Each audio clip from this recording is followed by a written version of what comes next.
साई राम सभी को।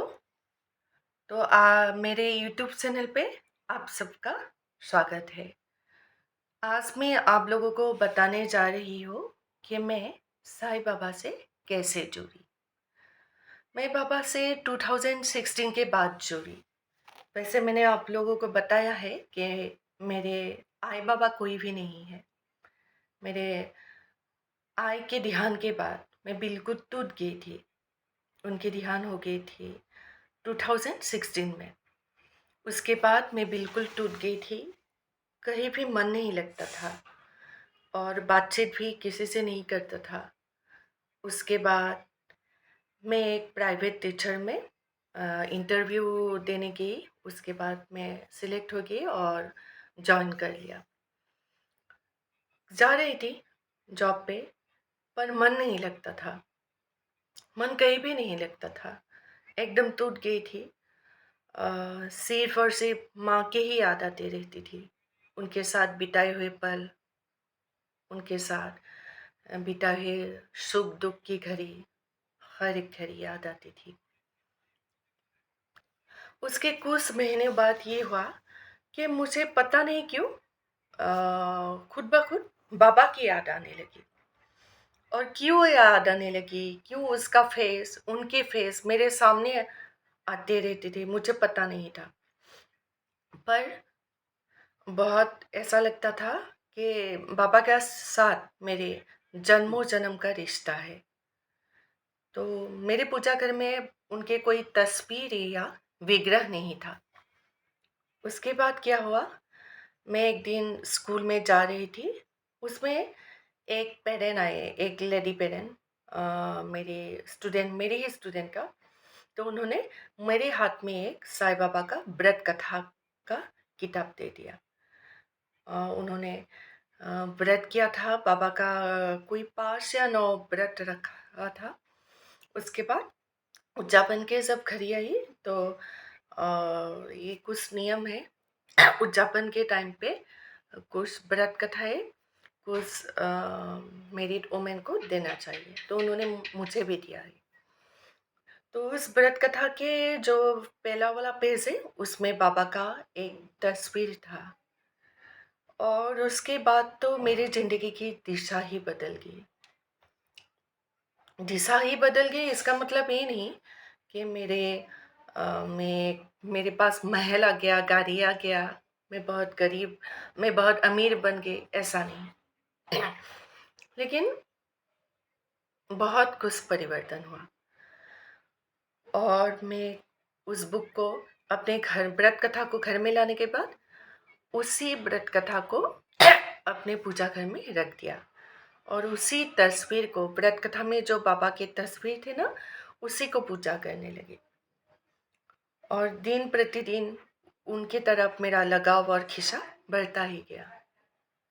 उसके बाद मैंने उनके फोटो लाया घर में, फ्रेम करवा के। फोटो लाने के बाद एक छोटा वाला विग्रह भी लेके आया। उनकी एक दो फोटो में कभी कभी हनी निकलता है।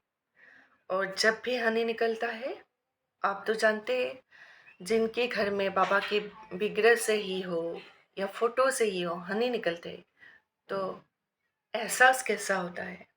तो मेरा भी वही एहसास होता है। उसके बाद क्या हुआ, मैं रोज उनके काकर आरती करती हूँ। काकर आरती मतलब बाबा का जो सुबह का आरती होता है ना, वो उसको काकर आरती बोलते हैं। और काकर आरती श्री गणेश भगवान जी को समर्पित है। उसके बाद शाम में धूप आरती गाती थी। तो ये सब करती रहती थी और मुझे बहुत खुशी होती थी, क्योंकि जीवन में जो भी खुशी मिला तो उसी में मिलता है। बाकी कुछ भी नहीं है, कुछ भी नहीं है लाइफ में, बाकी उसी में खुशी मिलती है। और मन ही मन में बाबा से मैं बात करती रहती हूँ। बाबा से कुछ रिप्लाई नहीं आता था। अब वो सुनते हैं नहीं सुनते पता नहीं, पर मुझे ऐसा एहसास होता था कि बाबा मेरे सुनते हैं। ऑफ कोर्स वो विश पूरा, कोई कोई विश पूरा हुआ भी और कोई कोई विश पूरा नहीं भी हुआ। उसके बावजूद मैंने बाबा को कभी भी दोष नहीं दिया और मांगती भी तो मैं नहीं हूँ। मैंने उनको सिर्फ उन्हीं उन्हीं को मांगा है। मुझे कुछ नहीं चाहिए, सिर्फ और सिर्फ आप चाहिए। बस एक ही बात सताती थी कि मेरे माँ नहीं है। मैंने अपने बाबा के रूप में साईं बाबा को पा लिया। जैसे ऐसा महसूस होता था कि बाबा मुझे अपने जन्म देने वाले बाबा की तरह प्यार करते हैं, चाहते हैं, मेरे केयर लेते हैं। फिर भी एक कमी था, माँ की। तो माँ के लिए मैं रोज़ रोती थी बाबा के सामने, रोज़। माँगा नहीं कि बाबा मुझे माँ चाहिए, चाहिए। जानती है कैसे होगा, ये मुमकिन नहीं है ना। तो रोती रहती थी। मैक्सिमम मैं रोती थी और बातचीत करती थी बाबा से। नॉन स्टॉप में बात करती थी, आज भी करती हूँ। मतलब भीड़ में जब भी होती हूँ, तब भी मैं बाबा से बात करती हूँ। और स्कूल में रहती हूँ, जब फ्री हो जाती हूँ, तब भी मैं बाबा से बातचीत करती हूँ। लोगों को पता नहीं चलता, सभी सोचते होंगे कि ये दूसरों से बात कर रही है या अकेले है। नहीं, मैं अकेले नहीं होती, मेरे साथ बाबा होते हैं और अब माँ भी है। उसके बाद क्या हुआ, माँ के लिए मैं रोती रहती हूँ। रोने के बाद क्या हुआ, अच्छा, ये बात मैं आप लोगों को बाद में बोलूँगी। फ़िलहाल अभी तक का यही वीडियो होगा कि बाबा मेरे घर में कैसे आई। उसके बाद मैं धीरे-धीरे करके बोलूँगी कि उसके बाद माँ मेरे घर में कैसे आई, किस वजह से मैंने माँ को घर में लाया है। तो आज के लिए इतना ही। बाकी का वीडियो देखने के लिए अगर आप चाहते हैं कि मेरे बाकी का वीडियो आपके नोटिफिकेशन आप लोगों को मिलता रहे, तो आप मेरे इस चैनल को ज़रूर लाइक कीजिएगा, शेयर कीजिएगा और सब्सक्राइब ज़रूर कीजिएगा। अभी तक आप लोगों को कुछ पता नहीं चलेगा जब तक मेरा नया वीडियो नहीं आएगा। और अगर सब्सक्राइब कीजिएगा तो करिएगा, तो आप लोगों को नोटिफिकेशन मिलता रहेगा। और आप लोग जानते हैं कि आप लोगों के सपोर्ट के बिना मेरे चैनल नहीं चल सकती। इसलिए सभी को ओम साई राम, जय साई राम। मिलते हैं उसके बाद के वीडियो के।